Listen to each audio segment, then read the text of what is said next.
성령 강림 주일 3부 예배에 오신 성도들을 주님의 이름으로 사랑하고 축복합니다. 하나님이 늘 함께 하시는 복된 성도들, 형통한 성도들 되시기를 주님의 이름으로 축복합니다. 옆에 분을 한번 같이 인사하겠습니다. 하나님이 당신을 사랑하십니다. 한 번 더 인사하시죠. 하나님이 당신을 축복하십니다. 그렇게 하나님 우리를 사랑하시고 축복하시는 복 있는 사람인 줄로 믿습니다. 우리 주여 말씀하옵소서 한번 같이 하겠습니다. 주여 말씀하옵소서, 주의 종이 듣겠나이다. 아멘. 주의 음성이 들려지는 복된 성도들 되시기를 축복합니다. 오늘 성령 강림 주일 예배로 드리는데 오늘 사도행전 2장 1절로 4절 말씀, 성령 충만이라는 말씀으로 함께 은혜를 나누겠습니다. 우리 기독교에는 3대 절기가 있습니다. 성탄절이 있습니다. 예수님이 이 땅에 오신 날을 기념하는 성탄절이 있고, 부활절이 있습니다. 예수님이 사망 권세를 이기시고 승리하신 부활절을 지킵니다. 그리고 50일이 지난 오늘 오순절날 성령이 강림하셨습니다. 그래서 성령 강림주일로 지킵니다. 근데 성령 강림주일이 실은 많이 중요시되지 않는데, 실은 신약교회가 시작된 게 뭘로 시작되냐면 성령의 강림으로 교회가 시작됩니다. 그래서 성령 강림주일이 실은 중요한 날이기도 합니다. 그럼 여러분들이 이 오순절날 성령 강림이 다시 우리에게 임하셔서 성령 충만한 성도들이 되시기를 주님의 이름으로 축복합니다. 성경에 삼손이라는 사람이 나오거든요. 삼손이 사사기 13장에 태어나는데, 그때 삼손이 난 다음에 삼손의 삶이 시작될 때 뭐라고 말씀하냐면 여호와의 영이 그를 움직여 가더라 라고 그러거든요. 그러니까 삼손으로 삶으로 부름받아 시작할 수 있게 된 것은 뭐냐면 그에게 뭐가 임해서, 여호와의 영이 임해서 시작되었습니다. 사무엘상 16장에 보면 다윗이 이제 사무엘 선지자에게 기름 부음을 받거든요. 그런데 기름 부음을 받은 다음에 성경 이렇게 말씀합니다. 이날 이후로 다윗이 여호와의 영에게 크게 감동되니라. 다윗이 하나님 앞에 기름 부음 받아서 이제 다윗으로 살아갈 수 있게 시작된 것이 뭐 때문이냐면 여호와의 영에 크게 감동되었기 때문에 그가 다윗의 삶을 시작하게 된 것입니다.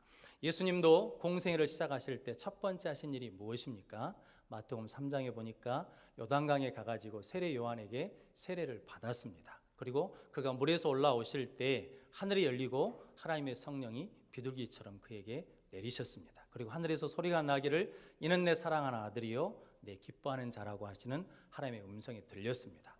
성령이 임하심으로 예수님의 사역이 시작된 것처럼 우리 믿음의 시작도 무엇으로 시작되냐면 성령의 임하심으로 시작된 줄로 믿습니다.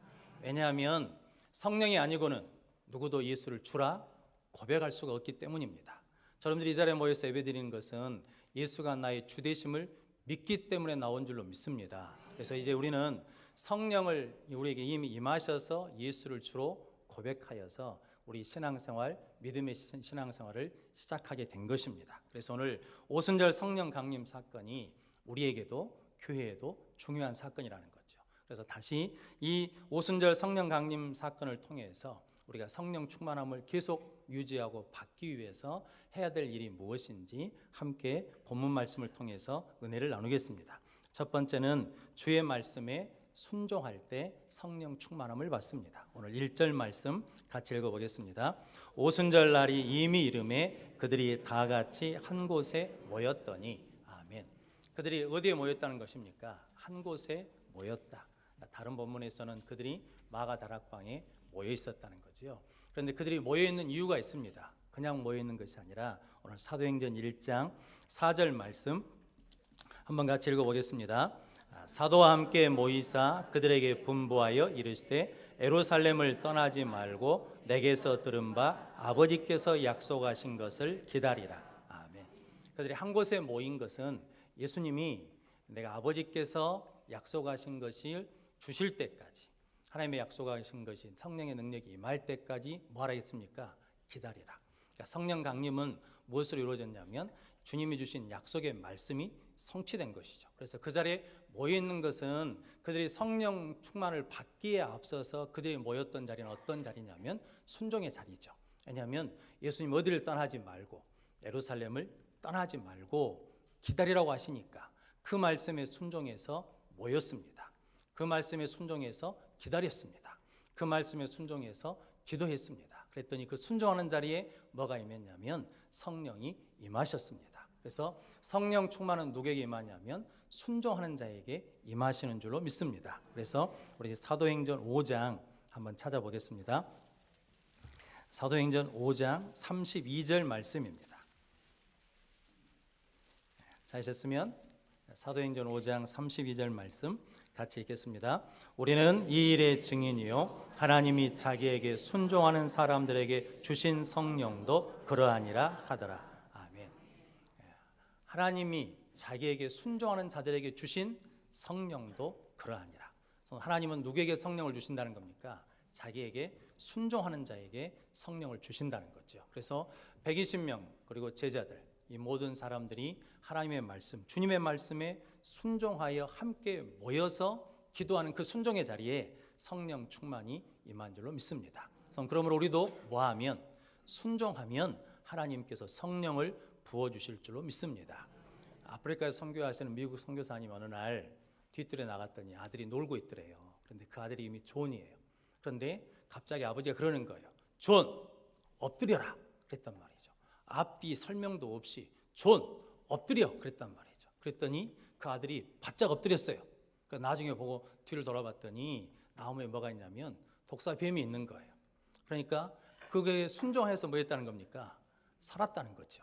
성도 여러분, 성경에 나와 있는 모든 이적과 기적과 축복은 뭐 할 때 임하였습니까? 순종할 때. 하나님 우리에게 앞뒤 설명 없이 그냥 뭐 할 때가 있다는 겁니까?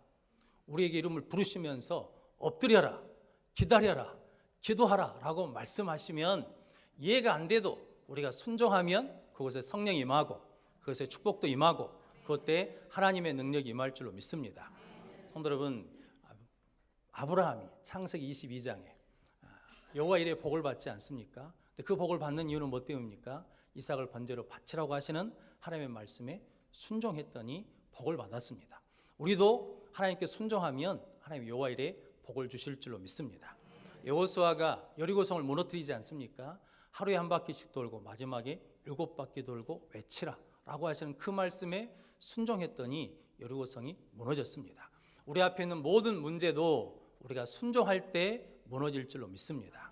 성도 여러분, 모세가 하나님의 지팡이를 들고 기도하면서 그 홍해를 말하고 가리키고 나가라 라고 하시는 말씀에 뭐했더니 순종했더니 홍해가 갈라졌습니다. 우리 인생에 길이 없을 것 같아도 하나님께 순종하면 길이 보이며 열려질 줄로 믿습니다. 성도 여러분, 이게 하나님께서는 늘 우리에게 뭐 하시면서 말씀하시고 그 말씀에 순종하면 성령이 임하시고 순종하면 축복이 임하고 순종하면 능력이 임하고 순종하면 하나님의 치료하심과 해결하심이 임할 줄로 믿습니다. 그러므로 여러분들이 순종하여 성령 충만함을 받는 복된 성도들이 되시기를 주님의 이름으로 축복합니다. 순종하며 기다렸더니 그들 마음속에 사모함이 더 커지는 거예요. 그러니까 뭐 하게 되냐면 오늘 1장 14절 말씀 한번 같이 읽어보겠습니다. 여자들과 예수의 어머니 마리아와 예수의 아우들과 더불어 마음을 같이하여 오로지 기도에 힘쓰더라. 아멘. 이게 말씀의 순종에서 기다리고 있었거든요. 그런데 기다리다 보니까 뭐가 생기냐면 사모하는 마음이 생기죠. 갈급한 마음이 생겨. 그러니까 더 뭐 하게 된다는 겁니까? 오로지 기도하기에 힘쓰니라. 원래 오순절은 6월절이 지난 50일째 되는 날 지키는 절기거든요. 그래서 첫 수확을 하나님 앞에 드리는 절기입니다. 예수님이 6월절에 돌아가시고 그리고 제자들과 며칠 있었냐면 40일 있으셨거든요. 그리고 난 다음에 예수님이 승천하셨으니까 시간상으로는 한 열흘 정도 됩니다. 그러니까 열흘 동안 제자들이 다른 일은 다 제쳐놓고 뭐만 했다는 겁니까? 기도했다는 거거든요. 성도 여러분, 기도했더니 그곳에 뭐가 임했다는 겁니까? 성령이 임하셨다는 거거든요. 성도 여러분, 우리도 순종하면 우리 마음에 뭐가 생기냐면 이게 사모하는 마음이 더 커지거든요. 더 커지면 그 사모한 만큼 뭐 하게 된다는 겁니까? 더 기도하게 되고 그 기도의 크기만큼 하나님이 부어주실 줄로 믿습니다. 성도 여러분, 저 여러분들이 늘 성령의 능력을 사모하고 하나님의 은혜를 사모해서 더 기도의 자리, 순종하는 자리에 거하시기를 주님의 이름으로 축복합니다. 엘리야가 엘리사에게 뭘 달라고 그럽니까? 갑절의 능력을, 갑절의 은혜를 달라고 구합니다. 시편 42편 1절 말씀에 하나님이여 사슴이 시냇물을 찾기에 갈급함같이 내 영혼이 주를 찾기에 갈급하나이다. 아멘. 성도 여러분, 저 여러분들이 하나님을 갈급하는 자들이 되시기를 주님의 이름으로 축복합니다. 그래야 뭐 할 수 있다는 겁니까? 그래야 우리도 기도하기에 힘쓸 수 있고 전혀 기도하는 자들, 오로지 기도하는 자들이 될 줄로 믿습니다. 성도 여러분, 오늘 성령의 강림의 역사는 뭐냐면 한 곳에 모였습니다. 그들이 모인 이유는 뭐냐면 주의 말씀에 순종하기 위해서이고, 순종하면서 사모한 마음이 더 커지니까 기도하면서 모였다는 거죠. 우리도 순종하며 기도하는 모인 곳에, 이곳에 성령이 임하시고 성령의 능력이 임하셔서 축복하시며 해결하시며 치료하시는 역사가 일어날 줄로 믿습니다. 그런 복된 성도들이 되시기를 주님의 이름으로 축복합니다. 두 번째는 성령의 임재를 체험해야 합니다. 오늘 2절 3절 말씀 같이 읽어보겠습니다.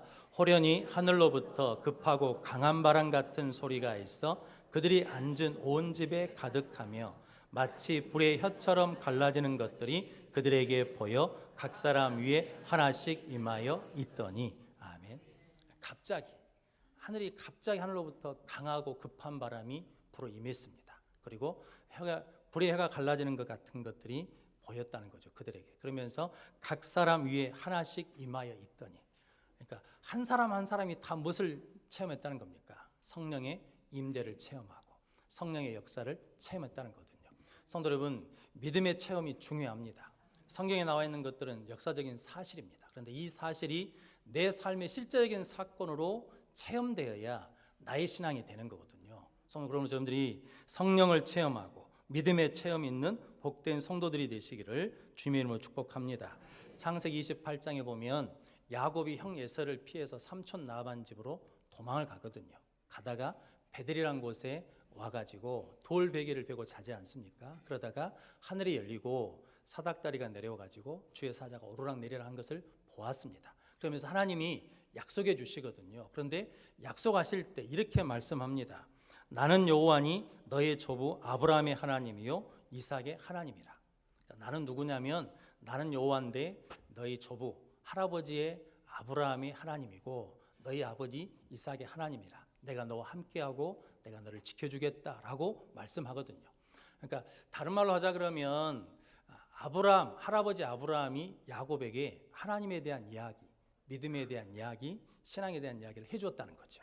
아버지 이삭도 아들 야곱에게 하나님에 대한 이야기, 믿음에 대한 이야기, 은혜에 대한 이야기를 해줬어요. 그래서 누구의 하나님으로 알고 있다는 겁니까? 아브라함의 하나님으로, 이삭의 하나님으로 알고 있는데, 이제 하나님이 베델에서 누구를 만나 주셨냐면 야곱을 만나 줘가지고 내가 너의 하나님이 되고 내가 너를 지켜주고 내가 너를 무사히 고향 땅으로 돌아오게 해주겠다라고 약속하신 하나님을 만났어요. 그러자 창세기 28장에 야곱이 뭐라고 말하냐면 하나님이 나를 내 고향 땅으로 무사히 평안하게 돌아오게 하면 여호와께서는 나의 하나님이 되시고 라고 고백합니다. 지금까지는 누구의 하나님이었는데, 지금까지는 아브라함의 하나님, 이삭의 하나님이었는데 이제는 누구 하나님이라고 고백하냐면 나의 하나님으로 고백하는 거거든요. 성도 여러분, 저들도 우리의 신앙 가운데 하나님을 만나는 체험이 있어야 누구 하나님으로 고백할 수 있냐면 나의 하나님으로 고백할 수 있습니다. 성도 여러분, 그래서 성령께서 우리 각 사람에게 임하셔서 하나님의 역사를 체험하게 해주시거든요. 그때마다 나의 하나님으로 고백하는 자들이 되시기를 주님의 이름으로 축복합니다. 다니엘서 3장에 보면 사드락 메삭 아벳느고 이야기가 있거든요. 이게 느부갓네살 왕이 신상 우상 하나 만들어 놓고 누구든지 그 우상에 절하는 거죠. 절하지 않으면 풀무불에 던져 죽이겠다는 거거든요. 그런데 사드락 메삭 아벳느고가 하나님을 믿는 믿음을 지키면서 우리는 절하지 않겠다는 거죠.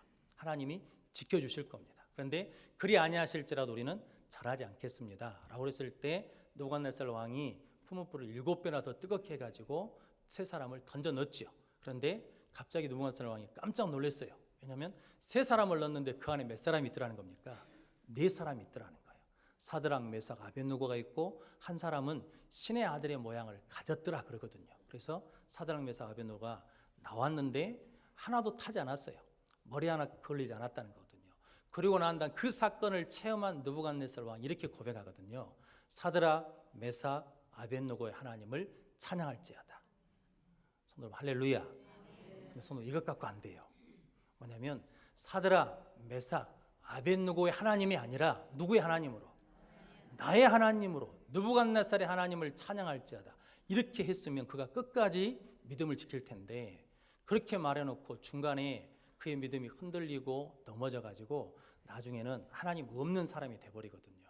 성도 여러분, 우리도 누구 하나님으로 고백해야 나의 하나님으로 고백해야 되거든요. 출애굽기 15장이 모세가 홍해를 건너온 다음에 그 하나님을 찬양하는 시거든요. 그런데 출애굽기 15장 2절에 이렇게 말합니다. 여호와는 나의 힘이요 노래이시며 나의 구원이시로다. 그는 나의 하나님이시니 내가 그를 찬송할 것이라. 아멘. 홍해를 건너고 난 다음에 그 하나님을 뭐라고 고백하냐면 여호와는 나의 힘이요 나의 노래이시며 나의 구원이시며 그는 나의 하나님이시로다. 누구의 하나님으로? 나의 하나님으로 고백하거든요. 잘 아시는 시편 23편 1절 말씀도 여호와는 누구의 목자시니? 나의 목자시니 내게 부족함이 없으리로다. 할렐루야. 성도 여러분, 여호와는 누구의 목자로? 다윗의 목자로 알고 있으면 늘 부족한 거예요. 그런데 여호와는 누구의 목자로? 나의 목자로 체험하고 믿어지면 부족함이 없는 줄로 믿습니다. 성도 여러분, 사울왕은 참 안타까운 사람이거든요. 하나님이 첫 번째 왕으로 부르지 않았습니까? 그런데 어려움이 있을 때마다 기도해달라고 그래요. 누구한테? 사무엘 선지자한테 기도해달라고 그러는데 누구 하나님께 기도해달라고 그러냐면 당신의 하나님께 기도해달라고 그러거든요. 성도 여러분, 당신의 하나님이 아니라 누구 하나님께? 나의 하나님께 기도해달라고 구해야 될 줄로 믿습니다. 성도, 예수님도 십자가에 달려 죽으실 때 뭐라고 고백하십니까? 엘리 나마 사박다니. 나의 하나님, 나의 하나님, 어찌하여 나를 버리시나이까? 성도 여러분, 예수님도 그 십자가 고통 속에서도 누구를 부르시는 거예요? 이스라엘 하나님을 부른 게 아니라 나의 하나님, 나의 하나님으로 부르시는 거죠. 성도 여러분, 저여러분들도 우리 신앙생활 하면서 나의 하나님으로 부를 수 있는 믿음의 체험, 영적인 체험이 있으시기를 주님의 이름으로 축복합니다. 요한복음 4장에 보면 사마리아 수가성 우물가 여인 이야기가 나오거든요. 예수님을 만나서 생수 대신 예수님을 만나서 새로워졌습니다. 그래서 항아리를 버려두고 마을로 뛰어가가지고 내가 한 모든 일을 말한 사람을 와서 보라. 그는 그리스도가 아니냐라고 그러자 마을 사람들이 예수님을 보러 왔어요. 예수님 말씀을 듣다가 은혜가 되니까 우리 마을에 더 유하에 계시라면서 이틀을 더 붙잡아 놨습니다. 그래서 예수님 말씀을 들었거든요. 그리고 난 다음에 요한복음 4장 42절에 이렇게 말합니다. 그 여자에게 말하되, 그러니까 마을 사람들이 그 우물가 여인에게 말하는 겁니다. 이제 우리가 믿는 것은 네 말로 인함이 아니니 이는 우리가 친히 듣고 그가 참으로 세상의 구주신 줄 알미라 하였더라. 할렐루야. 그 전에는 누구를 통해서 믿었는데 그 여자가 말한 것을 통해서 믿었어요. 그런데 그들이 고백하기를 이제 우리가 믿는 것은 네 말로 인하여 믿는 것이 아니고 우리가 친히 뭐 했다는 겁니까? 들었다는 거죠. 들어서 그가 참으로 이 세상에 구주신 것을 내가 알미라 라고 고백하는 겁니다. 성도 여러분, 저는 이 말씀이 왜 중요하다고 생각하냐면 우리 자녀들이 누구 하나님을 만나야 되는데 나의 하나님을 만나야 되잖아요. 그런데 아버지 하나님으로, 어머니 하나님으로, 목사의 하나님으로 알고 있으면 어렵고 힘들면 성도 여러분 어떻게 했습니까? 신앙을 지킬 수가 없죠. 그런데 내가 이제 믿는 것은 아버지, 내가 하나님의 말씀을 들었어요. 내가 하나님을 만났어요. 예수 십자가를 만났어요. 내가 성령을 경험했어요. 라는 고백을 통해서 나의 하나님이라고 고백할 수 있는 역사가 일어날 수 있도록 저 여러분들이 기도하시기를 주님의 이름으로 축복합니다. 성도 여러분, 그래서 나의 하나님으로 고백하는 이 믿음의 체험이 중요하거든요. 그래서 그곳에 뭘로 임했다는 겁니까? 급하고 강한 바람으로 불의 햇빛이 갈라지는 것으로 성령이 임했는데 그것을 어땠다는 겁니까? 듣고 보고 그리고 그들이 각 사람 위에 임했다는 거죠. 한 사람 한 사람이 뭘 경험했다는 겁니까? 성령의 체험을 했다는 거죠. 여러분들도 이렇게 성령 체험이 있는 자들이 되시기를 주님의 이름으로 축복합니다. 로마서 4장에 보면 아브라함의 이야기 하나 나오거든요. 그런데 이렇게 말합니다. 그가 믿은 바 하나님은 죽은 자를 살리시며 없는 것을 있게 하시는 하나님이라. 어떻게 아브라함이 죽은 자를 살리시는 하나님으로 믿었겠습니까?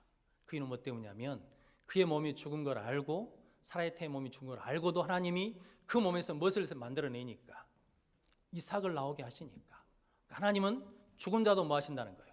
죽은 자도 살리시는 분이시고 없는 것도 어떻게 하시는 분이시고 있게 하시는 분이시고 그래서 우리는 없을수록 더 감사한 거예요. 왜냐하면 없으면 있게 하시는 하나님을 뭐 할 수 있어요? 만날 수 있잖아요. 할렐루야. 그래서 이제 우리는 없다고 해서 불평하고 원망하고 좌절하는 것이 아니라 없기 때문에 도리어 뭐하면? 감사하면, 없기 때문에 더 믿음으로 나가면 하나님의 살아계심을 경험할 줄로 믿습니다. 저러분들이 이렇게 믿음의 체험, 성령의 체험이 있는 복된 성도들이 되시기를 주님의 이름으로 축복합니다. 그래서 우리에게 성령의 바람이 불어와야 됩니다. 성령의 불이 임해야 됩니다. 왜냐하면 성령의 바람이 불어와야 성도 여러분 꽃망울이가 터쳐지고 열매를 맺는다 그러거든요. 성도 여러분 성령의 불이 임해야 우리 차가웠던 심령들이 다시 뜨거워지고 우리의 심령들이 살아나는 역사가 일어날 줄로 믿습니다. 그래서 다시 이 성령 강림 주일에 주여 나에게 우리 가정에 우리 여수소원교회 이 민족 위에 성령의 바람을 불어주십시오. 성령의 불이 임하게 해달라고 구하는 저와 여러분들이 되어서 성령을 체험하는 복된 성도들이 되시기를 주님의 이름으로 축복합니다. 세 번째는 이제 성령 충만함을 받았으면 예수 증인으로 살아야 합니다. 오늘 4절 말씀 같이 읽어보겠습니다.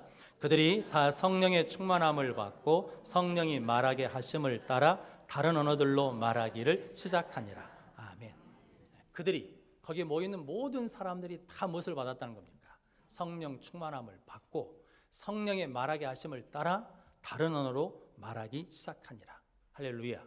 성도 여러분, 여러분들도 성령 충만함을 받아서 성령이 말하게 하심 따라 말하는 자들이 되시기를 주님의 이름으로 축복합니다.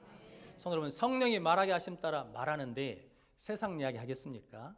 사업 이야기 하겠습니까? 드라마 이야기 하겠습니까? 아니면 무슨 이야기 하겠습니까? 예수께서 죽으시고 부활하셨다는 거죠. 그 부활의 소식을 전하도록 성령께서 말씀하게 하신다는 거죠. 성도 여러분들이 성령이 말하게 하심을 따라 말하고 살아가는 증인 되시기를 주님의 이름으로 축복합니다. 창세기 11장에 보면 바벨탑 사건이 있거든요. 사람들이 탑을 하늘에 닿을 때까지 쌓자. 그리고 누구 이름을 내자는 겁니까? 우리 이름을 내자, 우리 이름을. 그런데 하나님께서 그들을 내려다 보니까 저들이 자기 이름 내자 그러면서 하나님 흩어지라고 그랬는데 흩어짐을 면하자라고 하나님 앞에 불순종하거든요. 그래서 하나님이 무엇을 혼잡케 하셨냐면 언어를 혼잡케 하셨어요. 그래서 서로 말을 못 알아들으니까 함께 있지 못하고 흩어져 버렸거든요. 그런데 그 흩어져 버린 불소통의 역사가 오늘 사도행전 2장에 와가지고 하나님의 성령의 강림을 통해서 서로 다른 언어로 뭐하게 됐다는 겁니까? 듣게 되었다라는 거죠. 그래서 오늘 읽지는 않았지만 7절 8절 말씀 같이 읽어보겠습니다. 다 놀라 신기하게 여겨 이르되 보라 이 말하는 사람들이 다 갈릴리 사람이 아니냐? 우리가 우리 각 사람이 난 곳 방언으로 듣게 되는 것이 어찌 됨이냐? 아멘. 그러니까 갈릴리 사람들이 이야기하는데 유대인들이 오순절 절기를 맞아서 다른 동네 다른 나라에 살다가 다 예루살렘으로 모였거든요. 그런데 성령이 강림하고 그들이 말하는데 이게 내가 태어났던 동네, 우리 주로 하자 그러면 일본어로 들려지는 겁니다.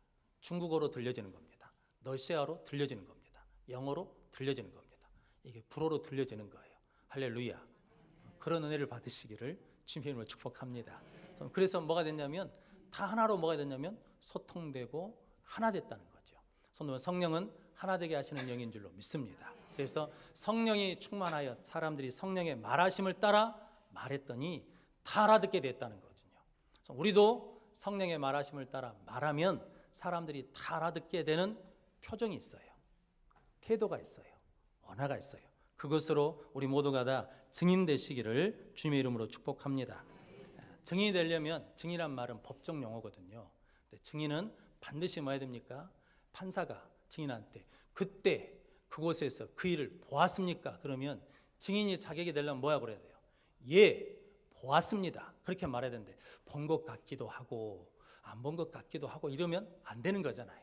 그때 그 일을 들었습니까? 그러면 예, 들었습니다. 그래야 되는데 들은 것 같기도 하고 안 들은 것 같기도 하고 이러면 증인 되는 자격이 없잖아요.